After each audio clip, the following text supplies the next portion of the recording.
چاہے وہ ان کا دوست ہے، ان کا فیملی ممبر ہے، ان کے بھی اکاؤنٹ آگے سے بند کیے جا رہے ہیں، ٹھیک ہے، ان کے بھی اکاؤنٹ فریز کیے جا رہے ہیں، یعنی کہ مالی طور پر کمزور کرنے کے لیے، مالی طور پر اوورسیز پاکستانیوں کے ساتھ کو کمزور کرنے کے لیے، تاکہ ہم لوگ سارا کچھ چھوڑ کے، ظلم ہو رہا ہے کسی اور کے ساتھ، جبر ہو رہا ہے، وہ سب چھوڑ کے، اپنے ملک کی فکر چھوڑ کے ہم صرف اور صرف اپنی فکروں میں پڑ جائیں۔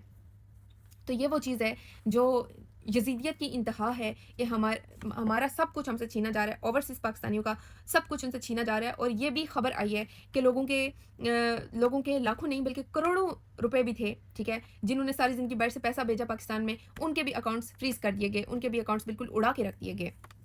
تو یہ ایک ظلم و جبر کی انتہا ہے ظلم و جبر کی، کہ آپ اوورسیز پاکستانی سے ان کی محنت چھین رہے ہو، ان کی فیملیز کو آپ جو ہے وہ ان کو بھی آپ بالکل ہی بے سہارا کر رہے ہو۔ دیکھیں وہ محنت کش لوگ اوورسیز پاکستانی محنت کر کے اپنا پیسہ بھیج رہے ہیں اپنے پاکستان میں، وہ کوئی آپ کا پیسہ نہیں ہے، ٹھیک ہے، جسے آپ فریز کر کے اور آپ ہٹ درمی دکھا رہے ہو، ٹھیک ہے۔ اس کام کے لیے آپ کو نہیں بٹھایا گیا تھا اس ملک میں، یہ ادارے اس لیے نہیں بنائے گئے تھے کہ کسی کی محنت، کسی کے حق حلال کی کمائی اسے چھین لی جائے، ٹھیک ہے۔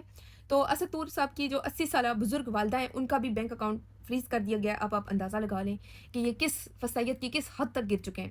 ہر حربہ آزما لیا، اب فائنینشلی جو ہے وہ اوورسیز پاکستانیوں کو اور ان کی فیملیز کو کمزور کرنے کی کوششیں کی جا رہی ہیں۔ اس سے ہوگا کیا اس سے آپ ڈرا دھمکا کے اوورسیز پاکستانی کو بھی خاموش کروا کے، ان کی فیملیز کو کڈنیپ کر کے یا ان کی فیملیز کو ٹارچر کر کے، اس طریقے سے آپ کیا اپنا ایک رتبہ جو ہے وہ آپ بنا لیں گے؟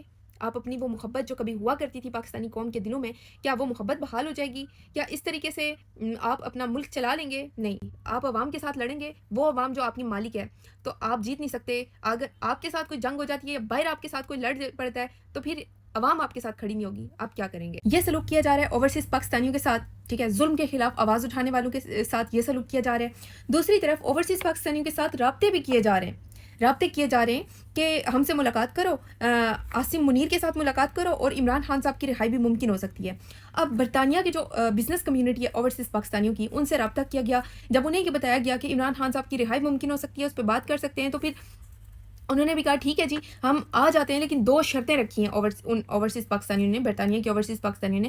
نمبر 1 شرط انہوں نے کہا زوم پہ میٹنگ کریں ہمارے ساتھ، زوم پہ میٹنگ کریں اگر آپ واقعی سیریس ہیں، ٹھیک ہے، اگر آپ واقعی عمران خان صاحب کی رہائی بھی پاسبل ہے، تو پھر ہم اس چیز کے لیے تیاری کریں، اور ہم پہلے زوم میٹنگ کرنا چاہتے ہیں آپ کے ساتھ، ٹھیک ہے، پہلے وہ اپنی زوم میٹنگ کر کے گفتگو کرنا چاہتے ہیں ان کے ساتھ، کیونکہ پہلے بھی آپ کو پتہ ہے بڑے معاملات ہو چکے ہیں امریکن اوورسیز پاکستانیوں کے ساتھ، دھوکے بازیاں ہوئی ہیں کافی، ٹھیک ہے۔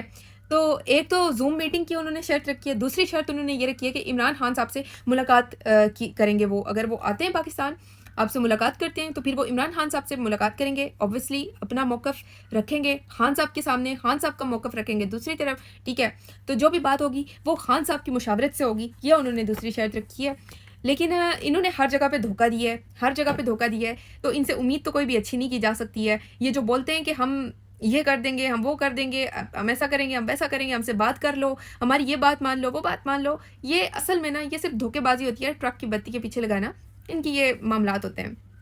جیسے کہ فار ایگزامپل آپ علیمہ خانم صاحبہ کی آپ دیکھ لو، ایگزامپل لے لو، ٹھیک ہے، خان صاحب کی بہنیں جب ملاقات کے لیے جاتی ہیں انہیں ملاقات نہیں کروائی جاتی، جمعرات کی انہیں کہا جاتا ہے کہ جمعرات کو پکا آپ کی ملاقات کروا دیں گے، ٹھیک ہے، یقین دہانی کرواتے ہیں آپ کو کہ جمعرات کو ملاقات کروا دیں گے، اور پھر جمعرات کو جو ہوا تھا وہ بھی آپ کے سامنے ہے۔ تو یہ دھوکے باز لوگ ہیں، یہ صرف اور صرف ایک ٹائم گین کر رہے ہیں، ٹھیک ہے، ٹائم ویسٹ کر رہے ہیں یہ پاکستانیوں کا بھی۔ خان صاحب کی رہائی کی تحریک چلنی تھی عید کے بعد، تو اس تحریک سے خوف کھا کے، اس تحریک سے ڈر کے ٹائم ویسٹ کرنا چاہ رہے ہیں، یہ پاکستان تحریک انصاف کا اور کچھ نہیں ہے، ٹھیک ہے۔ ویسے بھی اب سڑکوں پہ سب لوگ سڑکوں پہ، کبھی ڈاکٹرز سڑکوں پہ ہوتے ہیں، سرکاری ملازمین سڑکوں پہ ہوتے ہیں، کبھی وکلا سڑکوں پہ ہوتے ہیں، نہروں کے معاملے پہ آپ کو پتہ ہے کراچی میں لوگ سڑکوں پر ہیں، ٹھیک ہے، کبھی اساتذہ سڑکوں پر، کبھی اسٹوڈنٹس سڑکوں پر۔ تو میرا خیال ہے کہ زیادہ دیر تک لوگ بھی یہ چیز برداشت نہیں کر سکیں گے جو کچھ اس ملک کے ساتھ کھلواڑ کیا جا رہا ہے۔ تو جلد انشاءاللہ ابھی خان صاحب کی رہائی کی تحریک پر بھی کام ہو رہا ہے، ورکر کنونشنز ہو رہے ہیں، عوام کا ایک مومنٹم بنا رہے ہیں، جنید اکبر صاحب، عالیہ حمزہ صاحبہ بھی کام کر رہی تھی اس پر، ٹھیک ہے، لیکن پنجاب سے عالیہ حمزہ صاحبہ ہی کام کر رہی تھی اور انہیں دیکھ لیں اریسٹ کر لیا گیا اللیگل طور پر، اور پھر بلوچستان سے صدام ترین وہ بھی خان صاحب کی رہائی کو لے کے بہت سنجیدہ تھا اور وہ بھی خان صاحب کی رہائی کی تحریک پر کام کر رہا تھا، لیکن اس کے ساتھ بھی کیا ہوا، اغوا کر لیا اور پھر ہتھکڑیوں میں جکڑ کر اس کو پیش کیا گیا، ٹھیک ہے۔ تو جو بھی خان صاحب کے ساتھ مخلص ہے نا، اور جو خان صاحب کی رہائی پر کسی بھی قسم کا کمپرومائز نہیں کر رہے، ان لوگوں کو اس طریقے سے غیر قانونی طور پر اریسٹ کر کے ان کو جیلوں میں رکھا جا رہا ہے۔ بلوچستان سے مہارنگ بلوچ صاحبہ، ان کی بھی رہائی کے آرڈرز جاری کیے گئے تھے، لیکن انہیں بھی رہا نہیں کیا گیا، بلکہ الٹا مزید 1 مہینے کا ریمانڈ دے دیا گیا 3 MPO کے تحت، ان کو بھی جیلوں میں رکھا گیا، ان کے ساتھیوں کو بھی نظر بند کر دیا گیا، ٹھیک ہے۔ تو یہ حالت ہے اس وقت پاکستان کی، یہ حالت ہے۔ جو محب وطن لوگ ہیں وہ جیلوں میں پڑے ہوئے ہیں، جو محب وطن لوگ ہیں وہ جیلوں میں ہیں، جو پاکستان کا سوچتے ہیں، جو پاکستان زندہ باد کا نعرہ لگاتے ہیں، ان کو جیلوں میں رکھا ہوا ہے۔ یہ حالت ہے۔ کیا ایسے ملک چل سکتے ہیں؟ دوسری طرف جو اردلی وزیر اعظم ہے، فارم 47 کا وزیر اعظم ہے، وہ اوورسیز پاکستانی کے لیے کہتے ہیں اوورسیز پاکستانی ملک کے سفیر ہیں، ان کی وطن کے لیے بڑی خدمات ہیں۔ اچھا جی، یہ بات ہے۔ اوورسیز پاکستانیوں سے ووٹ کا حق چھینا آپ لوگوں نے، اوورسیز پاکستانیوں کو اسمبلی کے فلور پہ کھڑے ہو کے گالیاں دی آپ لوگوں نے کہا کہ اوورسیز پاکستانی کوئی حق نہیں رکھتے کہ وہ پاکستان کے بارے میں بات کریں، ان کو کوئی حق نہیں ووٹ دینے کا یا پاکستان کے فیصلے کرنے کا۔ آج آپ اوورسیز پاکستان کی تعریفیں کر رہے، کیوں؟ کیونکہ اوورسیز پاکستانی کو دبانا بڑا مشکل ہے، ٹھیک ہے۔ تو کسی طریقے سے بھی اوورسیز پاکستانی جو باہر جا کے ہیومن رائٹس آرگنائزیشنز کے ساتھ مل کر بھی میٹنگز کر رہے ہیں، وہاں پہ بھی جو آواز اٹھا رہے ہیں، بات کر رہے ہیں پاکستان میں جو ہیومن رائٹس کی وائلیشنز ہو رہی ہیں اس سے ریلیٹڈ، تو پھر آپ کو اتنا خطرہ محسوس ہوا دنیا میں جب آوازیں اٹھنے لگی، تو آپ کو خطرہ محسوس ہوتا ہے اور آپ اوورسیز پاکستانیوں کی خوش آمدید اسٹارٹ کر دیتے ہیں۔ اور مسٹر اردلی، ہم جانتے ہیں آپ بڑی اچھے طریقے سے خوش آمدید کرنا جانتے ہیں، پالش آپ بڑی اچھے سے لگا کے پالش آپ بہت اچھے طریقے سے کر سکتے ہیں۔ آپ پہلے اپنے مالک کی پہلے آپ پالش کرتے تھے، لیکن اب آپ نے اوورسیز پاکستانی کی بھی پالش شروع کر دی ہے۔ لیکن اوورسیز پاکستانی جانتے ہیں ہمارا ووٹ کا حق عمران خان نے نہیں، ہمارا ووٹ کا حق تم لوگوں نے چینا، ٹھیک ہے۔ تو اوورسیز پاکستانی کبھی اس دھوکے میں نہیں آئیں گے، جتنا مرضی تعریفیں کر لو، مکھن لگا لو، خوش آمدید کر لو، ٹھیک ہے۔ اچھا جی، اگلی بات کر لیتے ہیں کہ گندم کسانوں کو بہت بڑا ریلیف دیا گیا ہے، بہت بڑا ریلیف دیا گیا ہے کسانوں کو۔ گندم کی صحیح قیمت نہ ملنے پر سراپا احتجاج کسانوں کے لیے وزیر اعلیٰ فارم 47 کی جعلی، ٹھیک ہے، وزیر مریم نواز کے حکم پر تاریخی گندم پیکیج۔ اب آپ سنیں گے نا تو آپ حیران ہو جائیں گے، اتنا بڑا پیکیج اناؤنس کر دیا ہے کہ میں کہتی ہوں کہ کسانوں کی تو اگلی 3-4 نسلیں تو آرام سے بیٹھ کے کھا سکتی ہیں، اتنا بڑا پیکیج اناؤنس کیا گیا ہے۔ کسانوں کو فی ایکڑ 5,000 روپے امداد دی جائے گی، پورے 5,000 روپے، اور یہ میری طرف سے تو آپ لعنت بھی سمجھ سکتے ہیں، ٹھیک ہے، جو اناؤنس کری ہے اس پہ۔ صوبائی وزیر مریم اورنگزیب فارم 47 کی نے کسانوں کو خوشخبری سنا دی، وہ پورے 2,000 روپے تھا نا، تو یہ پورے 5,000 روپے، ٹھیک ہے، پورے 5,000 روپے فی ایکڑ امداد دی جا رہی ہے کسانوں کو۔ اندازہ کریں، کسانوں کو تباہ و برباد کر کے یہ ڈھونگی عورتیں، یہ ڈرامے باز عورتیں، یہ ڈائنے کھا کے پورے پاکستان کو پورے 5,000 روپے فی ایکڑ، ٹھیک ہے، ذہن میں رکھیے، فی ایکڑ پورے 5,000 روپے امداد دے رہی ہیں۔ بھائی آپ نے کسانوں کو تباہ برباد کر دیا، ٹھیک ہے، اپنے کسان سے آپ نے گندم نہیں خریدی، اپنے کسان کی گندم پڑے خراب ہو گئی، ٹھیک ہے، وہ گندم نہیں اگا سکا، اگلی گندم وہ اگا نہیں سکا، ٹھیک ہے، پھر آپ نے کسانوں کے ساتھ یہ دھوکہ کیا، اسے اتنے سستے میں سمجھ لیں کہ فری آف کاسٹ آپ نے خرید لی اور باہر جا کے آپ نے اتنی مہنگی بیچی۔ باہر سے آپ گندم منگوا رہے ہیں، گندم آپ امپورٹ کر رہے ہیں، اپنے کسان کو آپ نہیں پوچھ رہے۔ اندازہ کریں، یہ تو آپ کا حال ہے۔ اور پھر جب کسان احتجاج کرتا ہے تو آپ کہتے ہیں کہ فی ایکڑ 5,000 روپے، پورے 5,000 روپے کے پیکیج کی خوشخبری مریم نواز کی طرف سے، جیسے اس نے اپنی جیب سے دینا ہے، اس نے اپنی جیب سے ادا کرنا ہے 5,000 روپیہ بھی، وہ بھی ہمارا ہی پیسہ ہے، جو ادا کرنا ہے وہ بھی ہمارا ہی پیسہ ہے، ملنا بھی ہے یا نہیں ملنا وہ نہیں پتا ہے، لیکن 5,000 کیا ہے بھائی، 5,000 ہے کیا، ٹھیک ہے۔ تو یہ حالت ہے ان ڈھونگی عورتوں کی، اس ڈھونگی حکومت کی، فارم 47 کی جعلی حکومت جب سے آئی ہے ڈرامے کری جا رہی ہے، کبھی 2,000 روپے دے رہی ہیں، کبھی 5,000 روپے پورے دے رہی ہیں، ٹھیک ہے۔ اور اپنا ان کا دیکھو، اپنی انہوں نے سیلریز جو ہیں 2 لاکھ سے 8 لاکھ تک پہنچا دی ہیں۔ کہاں 8 لاکھ، کہاں 5,000، بتاؤ کیا کرے گا اس کسان 5,000 روپے میں؟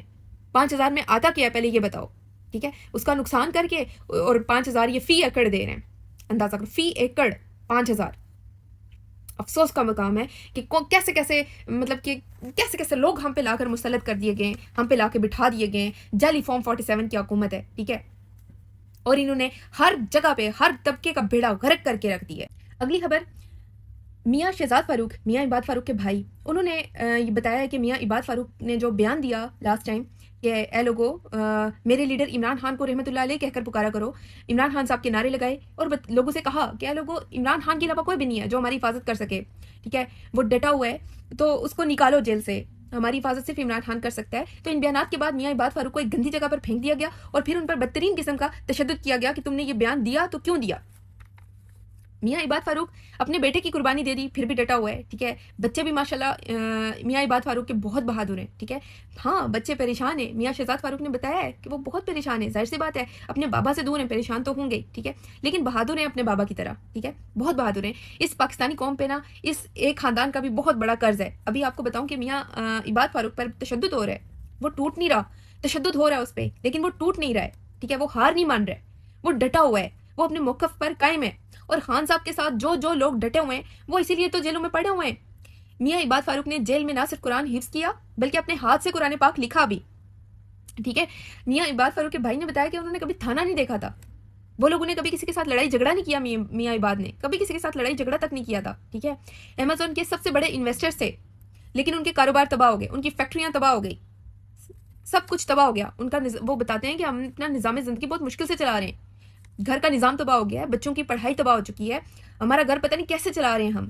ٹھیک ہے, ہمارے کاروبار تباہ ہو چکے ہیں. سب کچھ اس بندے نے نا قربان کر دیا. پھر بھی میاں عباد فاروق کا بھائی پھر بھی کہتا ہے کہ ہم لوگ پھر بھی اپنے لیڈر عمران خان صاحب کے ساتھ, ہم خان صاحب کے ٹائیگر ہیں, ہم خان صاحب کے ساتھ کھڑے ہیں, ہم پاکستان کے ساتھ کھڑے ہیں اور ہمیں پتہ ہے کہ یہ پاکستانی قوم ہمارے ساتھ کھڑی ہے. میاں عباد فاروق صاحب, میاں شہزاد فاروق صاحب, اس پاکستانی قوم پہ آپ لوگوں نے بہت بڑا احسان کیا ہے. آپ لوگوں نے جو قربانی دے دی ہے نا, اس قربانی کا بدلہ کبھی نہیں دے سکتی یہ پاکستانی قوم, آپ کو نہیں دے سکتی بدلہ. ٹھیک ہے, تو یہ ظلم بند ہونا چاہیے. ظلم کی رات بہت کالی ہے, بہت اندھیری رات ہے. انشاءاللہ ظلم کی یہ راتیں ڈھلیں گی اور ضرور ڈھلیں گی. اللہ تعالیٰ پر ہمیں پورا یقین ہے. ہم آواز اٹھاتے رہیں گے, ہم بولتے رہیں گے. آوازیں بند بھی ہو جائیں تو ہماری آوازیں اور بنتی جائیں گی, اٹھتی جائیں گی, بولتے رہیں گے لوگ. یہ سلسلے نہیں رکتے. ظلم و جبر کر کے کسی کو خاموش نہیں کروایا جا سکتا. ایک انسان خاموش کروا دیں گے, اس کے متبادل اور لوگ اٹھیں گے اور لوگ بولیں گے. یہ فستائیت بند ہونی چاہیے. آپ کو تو کشمیر اور اسرائیل آزاد کروانا تھا چودھری نظام الدین صاحب, آپ کو کشمیر اور فلسطین آزاد کروانا تھا. آپ تو ہماری آزادی چھین کے بیٹھ کے جو بولتا ہے اسے اٹھا لو, اس کے ساتھ ظلم و جبر کی انتہا کر دو. بہرحال ہم خان صاحب کے ساتھ کھڑے ہیں, ہمیشہ کھڑے رہیں گے, آخری سانس تک کھڑے رہیں گے.